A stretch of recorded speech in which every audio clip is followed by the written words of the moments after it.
주를 향한 이 노래 영원한 노래 있으니 날 향한 주님의 크신 사랑 영원히 찬양하리라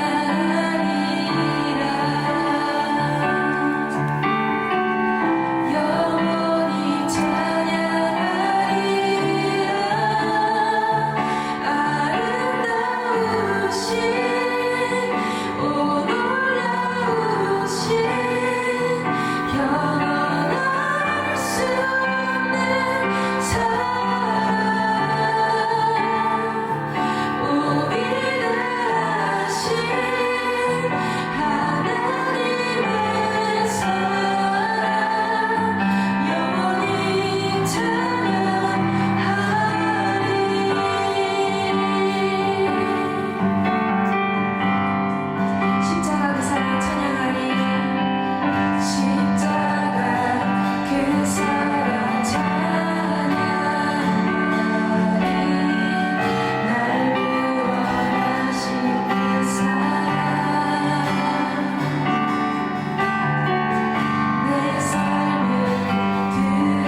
우리에게 주시는 말씀은 마태복음 1장 18절로 25절 말씀입니다. 마태복음 1장 18절로 25절 말씀, 우리 한 절씩 교독하도록 하겠습니다.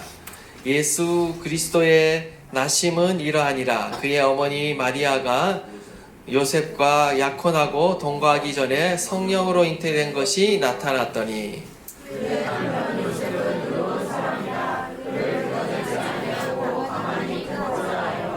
이 일을 생각할 때에 주의 사자가 현몽하여 이르되 다윗의 자손 요셉아, 내 아내 마리아 데려오기를 무서워하지 말라. 그에게 잉태된 자는 성령으로 된 것이라.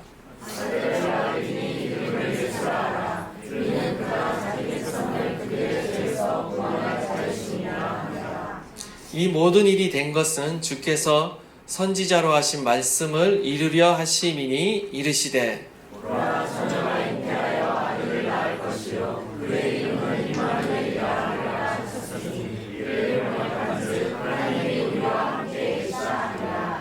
요셉이 잠에서 깨어 일어나 주의 사자의 분부대로 행하여 그의 아내를 데려왔으나 아들을 낳기까지 동침하지 아니하더니 낳음에 이름을 예수라 하니라. 아멘. 오늘 본문은 예수님의 동정녀 마리아 탄생 이야기를 담고 있습니다. 우리가 예수님을 믿고 신앙생활을 함에 있어서 여러 가지 이렇게 장벽이 있습니다. 장애물이 있습니다. 그 중에 하나는 뭐냐면 하나님께서 천지를 창조하셨다라는 이 말씀 하나의 장벽이 존재하고요. 또 하나의 장벽이 뭐냐면 예수님이 동정녀 마리아에게서 태어났다라는 이 두 가지 사실이요. 참으로 합리적인 이성과 과학적인 이성을 갖고 있는 이들에게는 참 극복하기 어려운 문제 중 하나입니다. 어쨌든 하나님께서 천지를 창조하셨다는 사실이 믿어지면요, 그 다음 사실인 또 예수님이 동정녀 마리아에게서 태어났다라는 사실 역시 그렇게 믿기 어려운 진리는 아닌 줄 믿습니다. 어쨌든 오늘 본문 가운데 하나님이 이 땅 가운데 인간의 몸을 입고 오신 그 인카네이션의 그 사건이 우리에게 주는 의미가 무엇인지 오늘 본문을 통해서 살펴보고자 합니다. 오늘 본문을 보시면요, 18절을 보시면 마리아가 요셉과 법적 혼인 상태에 있지만 아직 부부관계를 가지지 않았음을 알 수가 있습니다. 유대인의 결혼 전통에 따르면요, 약혼 기간이 대개 한 1년 정도 걸렸습니다. 그 후 정식 결혼을 하고 나서 그제서야 이제 동거를 할 수 있었는데요. 지금 마리아가 약혼 상태에서 아직 요셉과 동거하기도 전에 지금 임신한 사실이 드러난 것입니다. 사실 이것은 마리아에게 있어서 굉장히 큰 사건입니다. 그 당시 돌에 맞아 죽을 수 있는 사건이죠. 유대인의 율법에 의하면 자신이 결혼한 남자와 이렇게 결혼하기 전에 다른 남자와 이렇게 간음한 여인은 돌에 쳐서 죽게 하였습니다. 그 당시 상식으로 지금 요셉은 마리아의 이 간음을 의심할 수밖에 없는 정황상 그런 어려운 상황 가운데 있다라는 것을 우리가 알아야 됩니다. 초대교회 당시에 예수님을 이렇게 중상모략하고 비난하는 루머들이 많이 존재하고 있었는데, 그 중 하나가 바로 뭐냐면 이 비기독교 유대인들이 이 예수님을 향해 유머를 퍼뜨렸습니다. 그 중에 하나가 바로 마리아가 요셉이 아닌 다른 남자와 관계를 맺어서 예수를 낳았다. 그래서 따라서 예수는 사생하다라는 그러한 루머가 그 당시에 초대교회 가운데 있었고요. 오늘날에도 여전히 이러한 루머가 존재하고 있습니다. 또 하나의 오해의 소지가 있는 것은 또 무엇이냐면요, 그 당시 이방 종교의 신화들로 인한 오해입니다. 여러분이 잘 알고 있는 그리스 로마 신화를 비롯한 그 당시 이방 종교의 신화들 가운데는 어떤 이야기들이 항상 존재하냐면요, 남성신, 여성신들이 존재합니다. 우리가 믿는 하나님은 어떤 성이 존재하지 않지만 이방의 신들은 이렇게 성이 존재했습니다. 남성신, 여성신이 존재했는데 바로 남성신이 인간 여인들과 관계를 맺어서 아들을 낳는 이야기들이 많이 존재했습니다. 예를 들어서 우리가 잘 아는 헤라클레스 아시죠? 헤라클레스가 제우스 신과 인간 여인이 이렇게 만나서 낳은 아이가 바로 헤라클레스인 거죠. 마치 이와 마찬가지로 예수님을 어떤 신과 인간의 어떤 성적인 관계를 통해 태어난 신화적인 인물로 보는 또 그러한 이야기들도 여전히 존재하고 있습니다. 마태는 이 모든 오해들을 불식시키고 분명하게 예수님의 출생과 예수님의 존재와 예수님의 기원을 우리에게 밝히고 있습니다. 예수님의 출생은 어떤 인간적인 혈통적인 관계도 아니요, 신화적인 인물도 아니요, 분명하게 역사적인 인물로서 바로 성령을 통해서 태어났다라는 사실을, 이 진리를 우리에게 말씀하고 있다라는 것입니다. 예수님은 인간의 혈통이나 어떤 성적인 관계에 의해서 태어나신 것이 아니라 하나님의 그 창조의 능력을 지니신 성령 하나님이 동정녀 마리아의 몸에 초자연적인 역사를 행하심으로 예수님이 잉태되도록 만드셨다라는 사실을 우리는 받아들이고 있는 것입니다. 창세기 1장 1절에서 2절 말씀을 보시면 하나님이 천지를 창조하셨을 때 성령 하나님이 이렇게 함께 관여하고 있는 모습을 보게 됩니다. 하나님 홀로 천지를 창조하신 것이 아니라 성령 하나님이 함께 운행하고 있는 것을 이렇게 보게 되는데요. 그 성령 하나님이 동일하게 예수님이 마리아의 몸에 잉태될 때도 같이 그 동일한 창조의 능력으로 역사하셨다라는 것입니다. 복음서를 보시면 계속해서 이 성령 하나님이 보이지 않게 계속해서 역사하시는 것을 보게 되는데요. 예수님이 공생애를 시작할 때 어떻게 하십니까? 세례 요한에게 세례를 받으시죠. 그 세례를 받으실 때도 성령 하나님이 이렇게 예수님의 머리 위에 비둘기같이 임하는 장면을 여러분이 기억하실 것입니다. 성령 하나님이 예수님의 공생애 가운데 함께 동행하시면서 그 모든 사역들을 이렇게 감당하는 모습을 볼 수 있는데요. 그뿐만 아니죠. 예수님이 십자가에서 죽으시고 부활하실 때도 무엇으로 부활하십니까? 성령의 능력에 의해서 부활하십니다. 이때도 성령님께서 개입하셔서 초자연적인 능력을 발휘하셔서 예수님을 다시 살리시는 것을 볼 수 있습니다. 사도행전을 보시면 오순절날에 교회가 탄생할 때도 무엇으로 탄생하느냐? 바로 성령의 능력으로 탄생하는 겁니다. 성령님이 임하심으로 초대교회가 탄생하게 되는 거죠. 마찬가지로 우리가 예수님을 믿고 구원받고 거듭날 때 어떻게 하십니까? 그냥 예수님을 믿고 구원받은 것이 아니라 성령 하나님이 우리 안에 임하셔서 우리를 인치시고 또한 우리의 영혼을 거듭나게 하심으로 우리가 구원을 받게 됩니다. 이처럼 성령님은요, 예수님의 모든 구속 사역 가운데 함께 하셨습니다. 창조의 능력으로 함께 하셨다라는 거죠. 우리의 삶에 지금도 역사하고 계시는 분은 누구이신가? 바로 성령 하나님이 우리의 삶에 역사하고 계신다라는 것입니다. 태초에 천지를 창조하셨을 때 그 동참하셨던 성령님께서 지금 마리아의 잉태 과정에 또한 함께 동참하셨다라는 것은 바로 이 예수 그리스도의 탄생 사건이 단순한 어떤 아이가 태어나는 사건이 아니라 천지 창조와 또 다른 의미를 갖는 창조 사건이라는 것입니다. 여러분은 이 예수님의 탄생 사건이 바로 창조 사건이다. 새 창조의 역사라는 것을 기억하셔야 됩니다. 지금 엄청난 사건이 일어난 겁니다. 우리는 지금 알게 모르게 엄청난 사건을, 지금 엄청난 기적을 믿고 있는 것입니다. 지금 천지 창조와 버금나는 사건이 일어났다라는 거예요. 하나님이시기에 가능한 줄 믿습니다. 모든 상식과 모든 자연의 법칙을 초월한 사건이, 초자연적인 사건이 지금 일어난 거죠.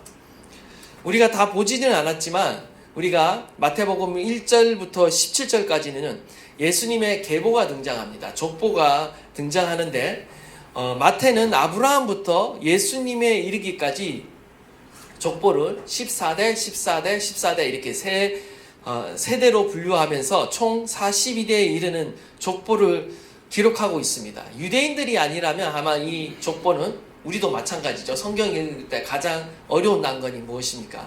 이런 족보가 등장하면 거기서 그냥 좌절하게 됩니다. 이 의미 없는 사람들의 이름을 왜 이렇게 많이 나열했을까라고 생각하시겠지만 유대인들에게서는 굉장히 의미 있는 족보입니다. 왜냐하면 메시아는 누구를 통해 태어나는가? 아브라함의 후손과 다윗의 후손을 통해서 태어나도록 예언되어 있습니다. 그렇기 때문에 유대인들에게 있어서는 예수님이 누구이신가 라는 것이 이 족보를 보면 예수님이 아브라함의 후손과 다윗의 후손으로 태어나셨다는 사실을 확인할 수 있기 때문에 그가 메시아이심을 확신할 수 있는 증거가 되는 것입니다. 그래서 유대인들에게는 굉장히 중요하죠. 특별히 마태복음은 바로 유대인들을 위한 복음서입니다. 유대인들에게 예수님이 누구이신가를 증거하기 위해 쓰여졌기 때문에 그 어떤 책보다 이 마태복음은 바로 구약의 예언을 성취하시는 분이 예수님이다라는 것을 보여주기 위해서 많은 부분에 있어서 구약의 말씀들을 인용하고 있고요, 증거하고 있습니다. 이러한 관점에서 지금 보시면 족보를 또 보시면 중요한 관점이 또 하나가 더 있는데, 그것은 뭐냐면 바로 이 14대를 이 족보를 마무리하는 마지막 인물이 중요합니다. 마지막 인물이 왜 중요하냐? 이 마지막 인물이 가지는 의미는 무엇이냐? 그것은 바로 이 마지막 인물이 다음 시대의 출발을 알리는 인물이라는 거예요. 그런 의미에서 예수님이 지금 42대의 마지막 인물로서 예수 그리스도가 탄생을 하셨는데, 이것은 무엇을 말하느냐? 이스라엘 역사에 있어서 지금 새로운 시대의 개막을 지금 예수님께서 알리시는 것입니다. 예수 그리스도의 나심은요, 바로 새로운 시대의 개막을 보여주고 있는 사건이라는 거예요. 예수 그리스도의 나심은 이러하니라 라고 말할 때 지금 나심이라고 하는 단어가 있는데요, 이 단어가 헬라어로 게네시스라는 단어를 사용합니다. 이 단어의 뜻은 시작, 기원, 출생이라는 의미를 갖고 있습니다. 여러분이 너무나 잘 아는 창세기, 영어로 하면 제네시스가 바로 이 단어에서 나왔어요. 그러니까 예수님의 나심이 창세기의 그 천지 창조의 사건과 어떤 동일한 의미의 사건임을 암시하고 있는 거죠. 이 단어 안에 포함되어 있는 것입니다. 지금 예수 그리스도의 탄생은요, 새 창조의 시대를 개막을 알리는 아주 놀라운 사건이라는 것입니다. 구약 시대를 마감하고 예수님의 탄생을 통해 신약 시대를 열어가시는 것입니다.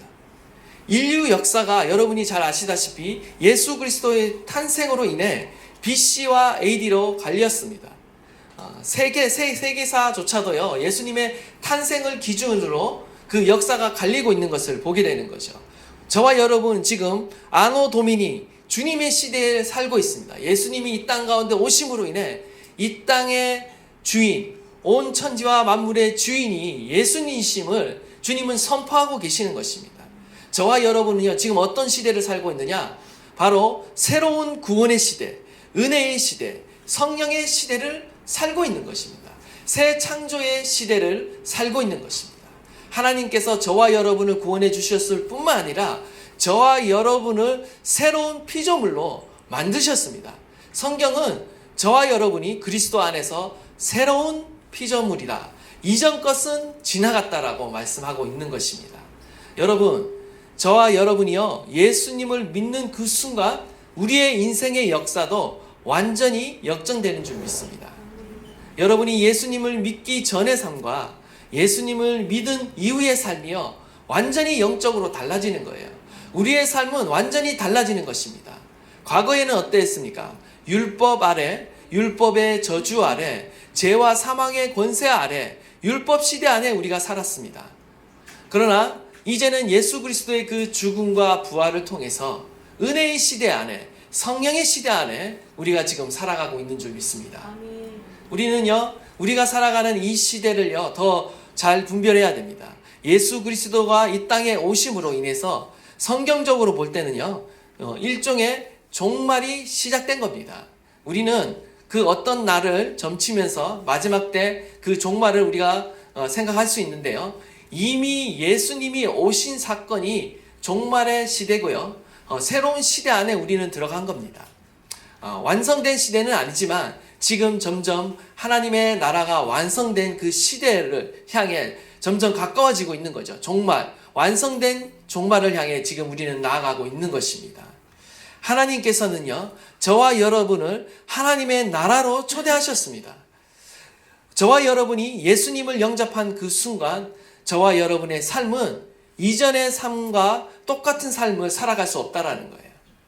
우리의 삶은 완전히 달라져야 됩니다.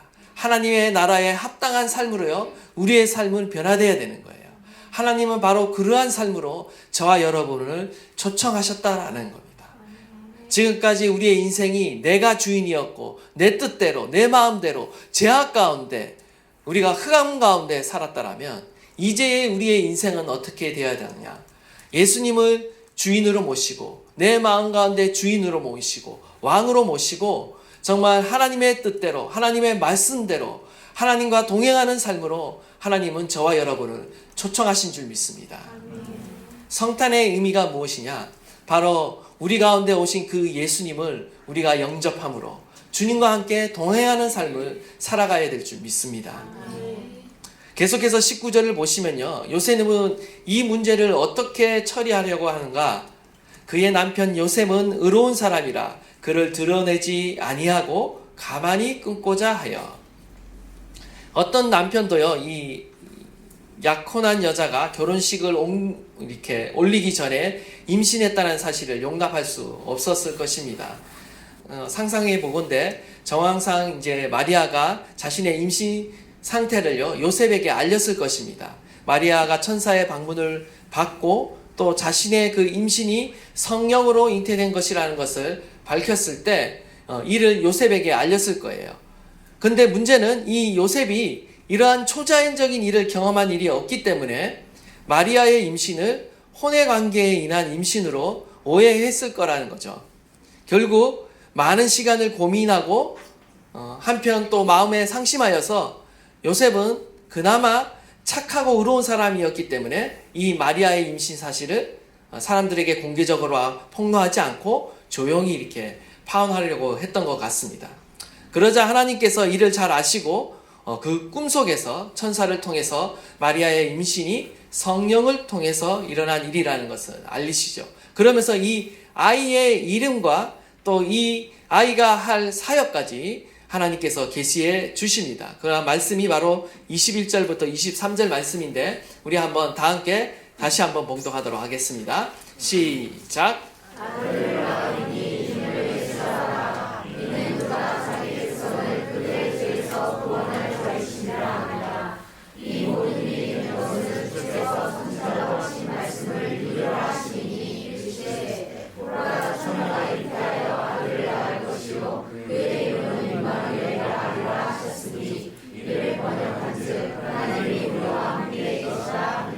아멘.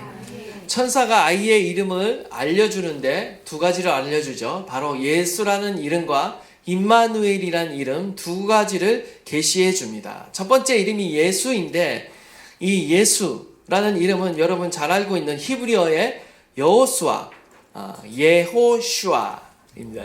원래 발음이. 그래서 예슈아 뭐 이렇게도 하는데 그것의 헬라어 음역이 이에수스입니다. 이에수스. 그게 바로 예수죠. 근데 이제 영어는 그것을 지저스라고 발음하지만 사실 우리나라 말이 더 원어에 가깝습니다. 이에수스, 예수 이렇게 더 가깝는데요. 어쨌든 그 뜻이 무엇이냐? 여호와는 구원이시다. 여호와께서 구원하신다라는 의미를 갖고 있습니다. 자기 백성을 그들의 죄에서 구원할 자라고 지금 천사가 알려주고 있는데요. 예수님이 이 땅 가운데서 하실 사역이 무엇인가? 예수님이 어떠한 목적으로 이 땅에 오셨는가를 계시해주고 있는 것입니다. 그것은 바로 온 인류를 자기의 백성을 바로 죄로부터 구원하시기 위해 이 땅 가운데 오셨다라는 것입니다. 예수님 자신도 마태복음 20장 28절을 보면 자신의 사명을 밝히십니다. 거기에 뭐라고 말씀하고 계냐면 인자가 온 것은 섬김을 받으려 함이 아니라 도리어 섬기려 하고 자기 목숨을 많은 사람의 대속물로 주려 함이다 라고 자신의 사명을 말하고 있습니다. 예수님께서는 인류를 구원하시기 위해 자신의 목숨을 희생제물로 바치기 위해 이 땅에 오셨다라고 분명하게 예수님의 사명을 말씀하고 있는 것입니다. 그 당시 이스라엘 백성들은요, 메시아에 대해서 잘못된 관념을 가지고 있었습니다. 마치 로마의 압제로부터 해방되는 정치적 구원을 기대하고 있었습니다. 혹은요, 많은 대중들은요, 어떤 궁핍으로부터 벗어나는 경제적인 구원에 많은 관심을 가지고 있었다라는 거죠. 그러나 그들의 기대와는 달리 예수님이 주시는 구원은 이 모든 것을 뛰어넘는 궁극적인 구원이었습니다. 바로 죄의 문제를 해결하기 위해, 죄를 구원하기 위해 이 땅 가운데 오셨다라는 거죠. 바로 저와 여러분을 모든 죄와 어둠의 권세로부터 구원하시기 위해 예수님이 이 땅 가운데 오신 것입니다. 뿐만 아니라 우리를 구원하시는 그 구원 안에는요, 사실 여러분이 필요한 그 모든 구원의 내용이 다 담겨 있습니다. 모든 위험과 상해와 질병과 죽음과 멸망으로부터, 그리고 모든 어려움과 시련으로부터, 고난으로부터 구원한다는 의미가 바로 이 구원, 소조라는 단어 안에 다 들어있는 것입니다. 그러나 궁극적인 구원은 바로 그 모든 문제의 근원인 죄로부터의 구원이 바로 예수님께서 우리를 향해 베풀어 주시는 하나님의 은혜라는 사실이죠. 저와 여러분은요, 이러한 예수님의 그 구원을 믿음으로 이 자리에 나와 있는 줄 믿습니다. 하나님께서는 저와 여러분의 삶에 지금도 구원하시는 하나님이세요. 우리의 삶은요, 영원히 구원을 받았습니다. 그러나 그걸로 끝나는 것이 아니라 이 땅에서의 삶은 날마다 구원을 이뤄가는 삶이에요. 그 날마다 구원을 이뤄가는 삶 안에는 우리가 바로 죄의 권세로부터 하나님께서 이미 우리를 구원해 주셨지만 실제적인 우리의 삶 안에 계속해서 하나님의 그 거룩하심과 그 구원을 이뤄가는 삶을 우리가 살아가야 한다라는 것입니다. 우리의 삶에는요, 우리의 능력으로 살아가는 것이 아니라 하나님이 오늘도 우리를 구원하시는 그 구원의 능력을 힘입어 살아가는 것입니다. 오늘도 우리에게는 죄와 사망의 권세에서 우리를 구출해 주시는 그 하나님의 놀라운 능력이 필요한 줄 믿습니다. 저와 여러분을 구원하시는 그 하나님의 구원이 오늘도 우리 가운데 베풀어지는 줄 믿습니다. 우리가 날마다 주님이 이 땅에 오신 목적이 구원자이심을 알 때 우리는 날마다 이 하나님으로 인해, 이 예수 그리스도로 인해 하나님의 놀라운 구원을, 그 구원의 은혜를 체험하게 될 줄 믿습니다. 두 번째로 예수님의 이름은 무엇인가? 임마누엘입니다. 임마누엘은 하나님이 함께 계시다라는 뜻이죠.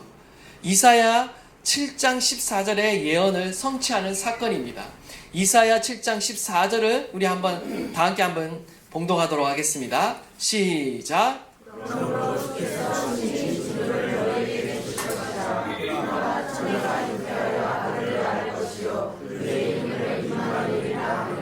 아멘. 예수님이 이 이사야의 예언처럼 처녀인 마리아의 몸을 통해서 이 땅 가운데 태어나셨습니다.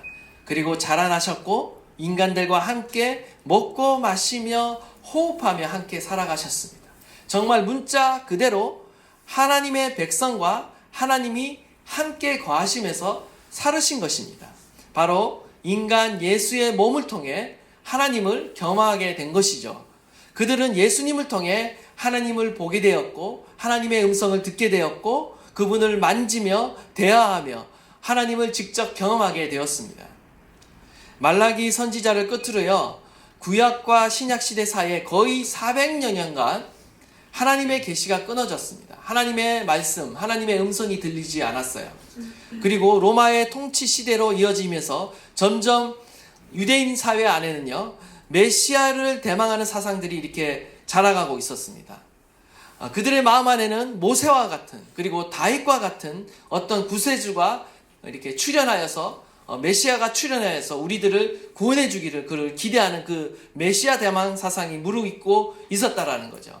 그러한 시대 상황 가운데 예수님께서 임마누엘의 하나님으로 이 땅 가운데 태어난 거죠. 하나님이 하나님의 백성을 사랑하시며 돌보시며 구원하신다라는 사실을요, 보여주시기 위해 직접 인간의 모습을 입고 이 땅 가운데 나타나신 사건이 바로 예수 그리스도께서 인간의 몸을 입고 이 땅에 태어나신 인카네이션의 사건이라는 것입니다. 사도 요한은요, 바로 이 예수님을 정확하게 알아봅니다. 요한복음 1장 14절에 말씀이 육신이 되어 우리 가운데 거하심에 우리가 그의 영광을 보니 아버지의 독생자의 영광이요 은혜와 진리가 충만하더라. 우리 가운데 거하셨다. 바로 임마누엘 사건인 거죠. 바로 이 사건을 정확하게 알아보고 말하고 있는 것입니다. 하나님이 임마누엘 예수를 통해서 하나님의 백성들과 함께 하십니다. 뿐만 아니라 예수 그리스도 자신이 승천하시면서 또 약속을 하고 계시는데 어떤 약속을 주시냐면 마태복음 28장 20절 말씀입니다.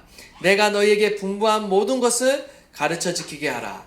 볼지어다 내가 세상 끝날까지 너희와 항상 함께 있으리라. 임마누엘이죠. 여러분 믿으십니까? 하나님께서 세상 끝날까지 저와 여러분과 함께 하시겠다. 임마누엘 하시겠다 라고 약속해 주고 있는 것입니다. 하나님이 주시는 최고의 선물은요, 물론 구원이겠지만 그보다 더 중요한 것은요, 궁극적으로 하나님이 우리와 영원히 함께 하신다, 임마누엘 하신다라는 것이 최고의 축복인 것입니다. 임마누엘의 하나님, 임마누엘의 예수님, 여러분은 이 임마누엘의 하나님을 사모하고 계십니까? 정말 감사하고 계십니까? 함께 하시는 하나님이 우리의 삶 가운데도 최고의 축복인 줄 믿습니다. 예수님이 이 땅에 오심으로 우리를 죄에서 구원하실 뿐만 아니라 우리와 영원토록 함께 하신다는 것은요, 정말 놀라운 사건이자 놀라운 축복입니다. 인류의 모든 비참함과 저주가 어디로부터 시작되었습니까? 바로 태초에 인류의 시조가 하나님께 범죄함으로 말미암아 하나님과 함께하는 그 임재의 장소 에덴을 떠남으로 우리의 모든 저주와 모든 악이 출발했다라는 거죠. 모든 비참함이 시작되었다는 겁니다. 그러나 하나님의 임재와 함께하지 못하고 하나님의 임재를 멀리 떠나는 것이요, 우리의 삶 가운데 저주인 것입니다. 고난보다도 더 두려운 사건이 바로 하나님의 임재가 우리를 떠나는 것이죠. 반대로 구원은 무엇이냐? 하나님의 임재를 회복하는 것이 구원입니다. 떠났던 하나님 임재가 다시 돌아오고 하나님이 다시 우리와 함께 하시는 사건, 그것이 바로 구원 사건이라는 거죠.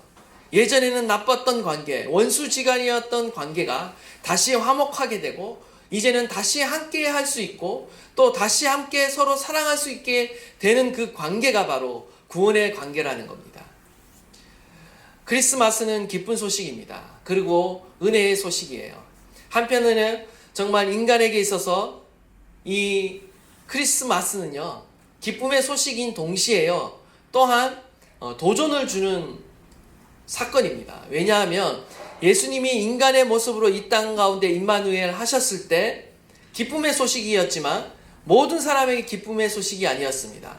그를 환영하는 자에게는 기쁨의 소식이고 구원의 소식이었지만 그를 거절하는 자에게는 심판의 소식이었다라는 거죠. 이미 심판을 받았다라고 주님은 말씀하고 있는 것입니다. 사람들이 임마누엘의 하나님을 말할 때 기뻐하고 환호하고 소리치고 노래합니다. 하지만 환호하고 소리치는 것보다 더 중요한 것은 바로 우리가 지금 그 임마누엘의 하나님과 함께하고 있느냐가 더 중요한 거예요. 주님은 우리를 찾아오셨어요. 우리를 사랑하셔서 우리의 죄를 용서해 주셨어요. 그리고 그 하나님은 우리 가운데 우리의 안에 거하십니다. 중요한 것은 뭡니까? 하나님은 우리를 향해 적극적으로 우리를 사랑하셔서 우리 가운데 오시고 우리와 함께 하시는데 우리는 정작 그 하나님과 함께 하지 않을 때가 너무나 많다라는 거죠. 주님과 함께 살지 않을 때가 너무나 많습니다. 예수님은 우리와 함께 사시기 위해 이 땅 가운데 오셨고 지금도 역시 승천하시고 부활을 승천하셔서 우리 가운데 성령 하나님을 보내주심은 우리와 함께 사시기 위해 보내주셨다라는 겁니다. 우리와 함께 하시고 사시기 위해 성령 하나님을 보내주셨다라는 거죠. 온 세상이 깜깜할 때 임마누엘 예수님께서 나타나셔서 태어나신 소식은요, 모두에게 기쁜 소식이 아니라 정말 그 하나님을 사모하고 갈망하고 그 하나님을 모시려고 하는 자들에게 기쁜 소식인 것입니다. 원하기는 저와 여러분에게 정말 예수 그리스도의 나심이 기쁜 소식이 될 수 있기를 간절히 바랍니다. 성탄은 하나님께 찬양하며 노래하는 것으로 충분하지 않습니다. 성탄을 통해서 하나님께서 우리에게 요구하시는 것은 이 땅에 오신 그분을 전인격적으로 맞아들이라는 겁니다. 함께 하라는 겁니다. 우리의 마음 가운데 모셔드리고요. 그분이 나의 인생을 통치하시도록, 나의 인생을 다스리시도록 우리는 주님과 함께 살아가는 것입니다. 주님과 함께 내가 지금 살고 있는가, 동행하고 있는가를 돌아보는 절기가 바로 성탄절기인 것이죠. 원하기는 저와 여러분이 이 땅 가운데 나를 구원하러 오신 그 예수님을, 그 은혜를 기억하시며 감사하시면서 찬양하실 뿐만 아니라 가장 중요한 그 주님과 함께 내가 살아가고 있는가, 그 주님과 함께 내가 동행하고 있는가를 돌아보시는 가운데 날마다 그 주님과 함께 동행하는, 주님의 뜻과 함께, 주님의 말씀과 함께 살아가는 저와 여러분 되시기를 간절히 축원합니다. 우리 계시록 21장 3절 4절 말씀입니다. 우리 다 함께 한번 봉독하겠습니다. 시작.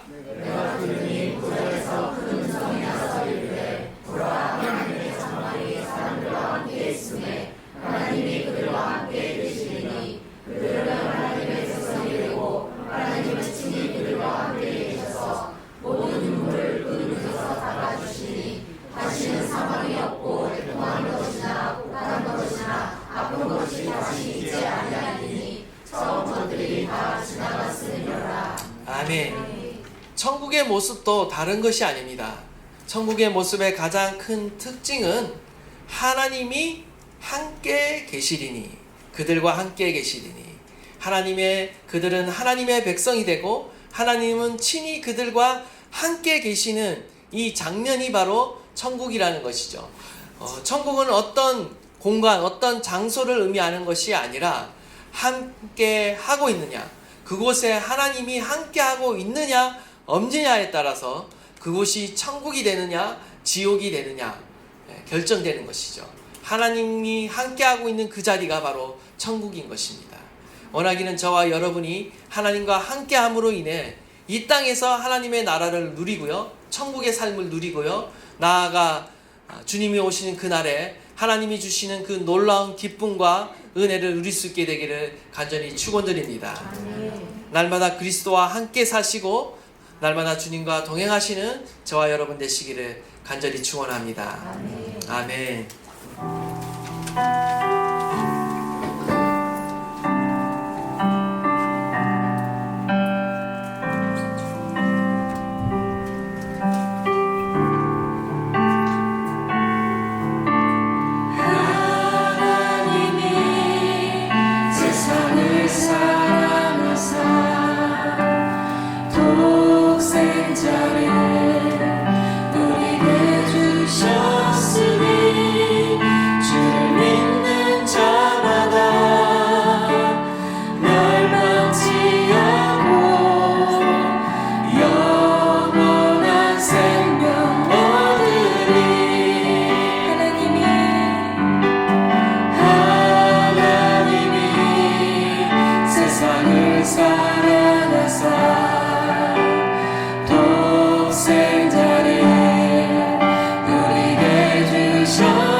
함께 영원히 동행하는 삶으로 초청하고 계신 줄 믿습니다.